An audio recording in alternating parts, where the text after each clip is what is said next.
Blog Talk Radio.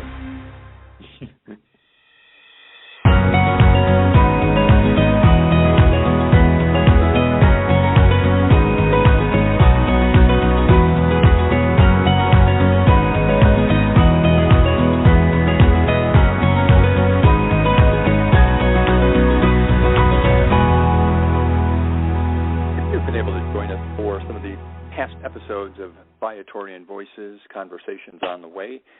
You know that we like to focus on activities in the Viatorian community across the country and learn about some of the activities and some of the people involved in the various activities and events and really learn more about the Viatorian charism. Hi, everybody. This is Jim Mitchell, and today we're going to turn our attention to the youth ministry aspect of the Viatorian community, and going to have some input from a couple of young men who have been involved. We're going to learn about their backgrounds and what they're doing today. Justin Daus and Brandon Beltram are with me, and they're going to kind of, as I said, share their experiences. So, Justin, Brandon, first of all, thanks for being here. It's really nice to get a chance to talk to you today. Thank you. Yeah, it's good to be here.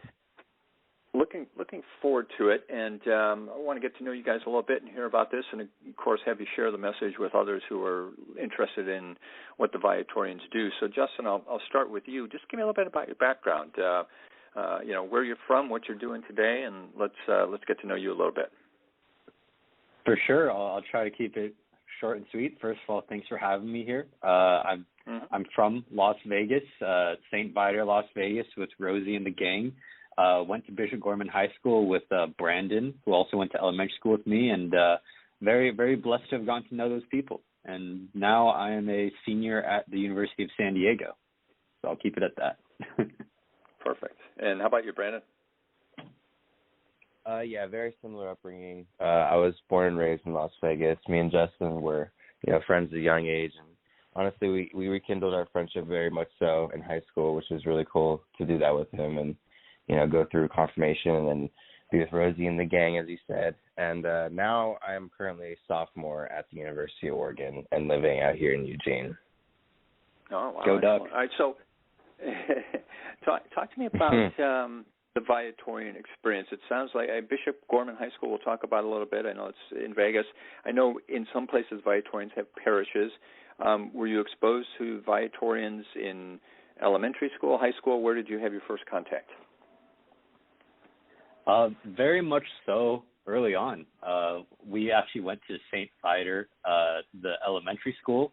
I was there from pre-K all the way up until 8th grade, and I guess it's just been kind of ingrained from a very young age.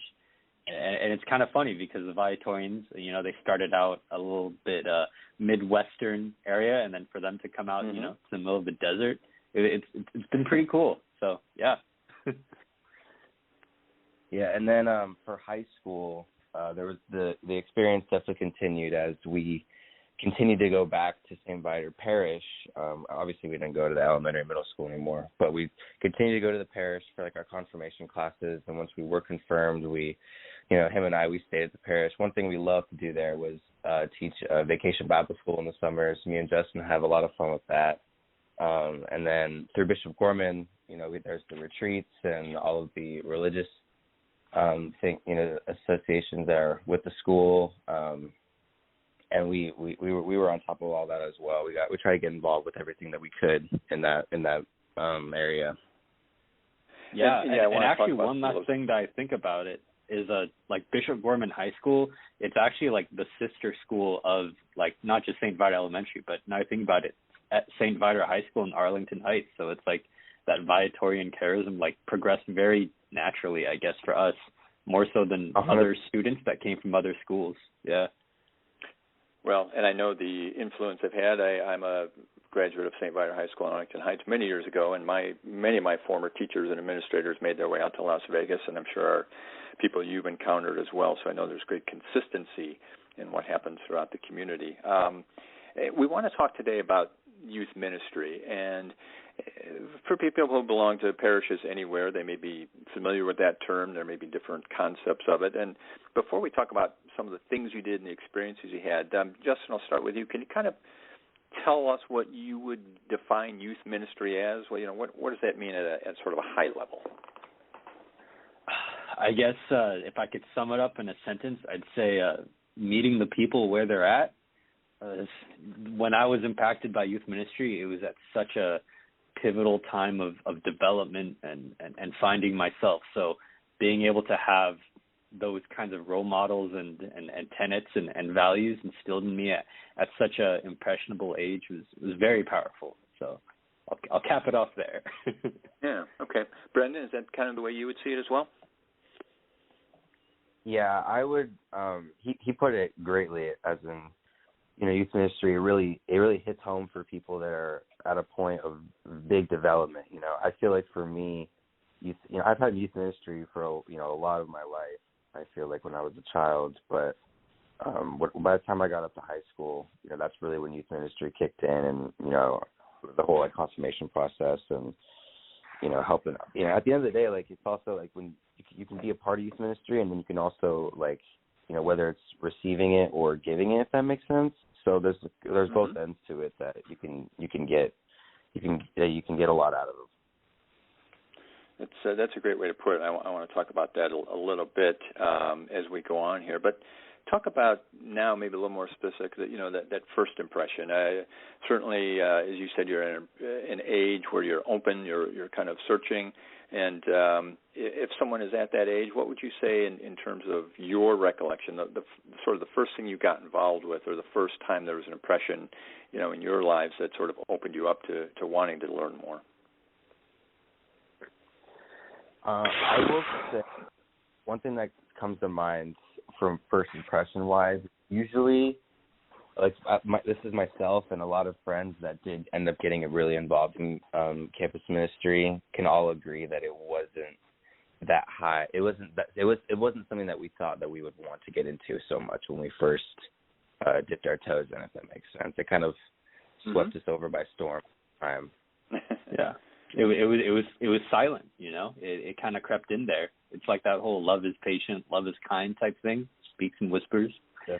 And we do live in Sin City after all, so to get engaged in youth ministry in Sin City, it was kind of funny, a little poetic, really.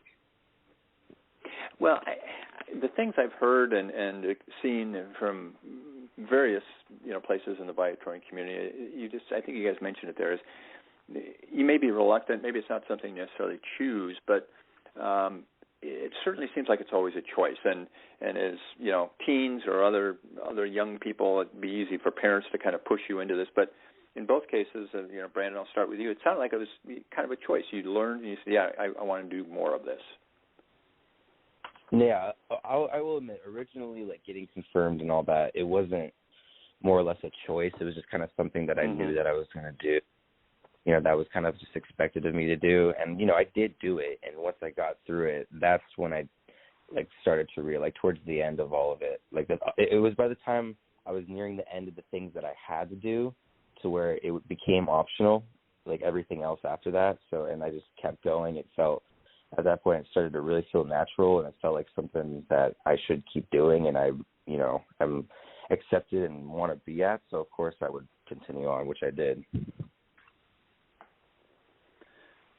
And talk about some of those things that you each went through as you continued on. You talked about maybe doing some teaching of younger kids. Maybe there's retreats, activities. Once you found yourself engaged and interested, and this is for someone who might be going through that right now, can you kind of walk us through some of the events and activities that you found enjoyable and fulfilling as you participated? Yeah. So there's a lot on my mind that comes to mind, but the one that definitely hit home for me most regarding just campus ministry in general was the Kairos retreat. That one, that one's a really big one, and a lot of students love it, and for many different reasons. And also being able to be a retreatant and to lead on it was two different experiences. Super fortunate to be able to do that. Justin, what comes to your mind? I'm curious. Definitely, I think you said it beautifully, how you sort of organically got into it when you were younger, but then when you get older, it becomes more of a choice, meaning you sort of choose to stay there. So throwing it back to what you said about Kairos, or really any retreat, being in that leadership position in my opinion, it's different, but also a little bit more fulfilling because you're creating that experience for younger people so that they can experience what you got, and I think that translates to so many other things in life. And the older I get, I think the more I find that it's a choice to stay with the Viatorians, and definitely blessed to have had that foundation so early on. We're going to talk a little bit more as we visit today with Justin Daus and Brandon Beltram, who've taken some time to join us on Viatorian Voices. We'll just never get to all the things we want to talk about in one particular episode, and I just want to let you know that you can follow on social media at Viatorian USA. Also, you can follow on Instagram at Viator Youth. And just different means of learning and finding out what's going on. But here's a question for you, and it could probably be its own podcast altogether. Right? When I look at youth ministry, when I look at some of the things you're talking about, there's, in my mind, two components. There's a part of it that's service, that's sort of giving back, that's being involved, being a Kairos leader. But I think there's also a separate thing, which is faith. And they go together, but they are two distinct things. So how does the service and the involvement lead to faith development and the value of that in your lives so far? Well, I guess part of our faith is service. Living in the way of Jesus. Literally on St. Viator's school's property, it would say walk humbly with God. Love tenderly, all of that. And so I think it's through service, we are living our faith. It's not it's an empty practice. It's you gotta walk the walk and talk the talk, practice what you preach, really. I'll bounce off that. I feel like it's when I've learned performing service that it's very humbling, right? It makes me more, at least it makes me feel more like a humble person, and it humbles me a lot. So I feel like when I go through that, it's a lot easier to have faith, and it's a lot more carefree, if that makes sense. Just because, I feel like my mind is at peace with what I'm doing, sure, and with giving service, that it translates pretty well into faith. And share with me now the evolution. You guys are both in college. Going to be heading out into careers before long. You're moving from that, the teen years, the youth ministry, to more of an adult faith formation. How does this foundation you've built prepare you for that, and how does that impact your faith now as you become young adults? I'll just say it's like a compass. It's like a guiding compass, pointing you towards true north, and whatever faults may come. It's definitely been helpful for me to have that guiding direction with everything. Yeah, I agree. It's a nice foundation to have when, if I'm in a situation, which I have been at this point, where I'm just completely lost, or I just don't know where to start on something. At least I have the foundation that was created, with my with the youth ministry that I've been a part of, and without it, I wouldn't have it. Well, certainly a great way to start, and I think Justin and Brandon, based on what I've heard today and what you've been able to share, we might want to kind of get you back to visit again down the road and talk a little bit more in depth about some of these things. But I want to thank you for taking the time today, because it's been very helpful, and certainly appreciate the time you've taken.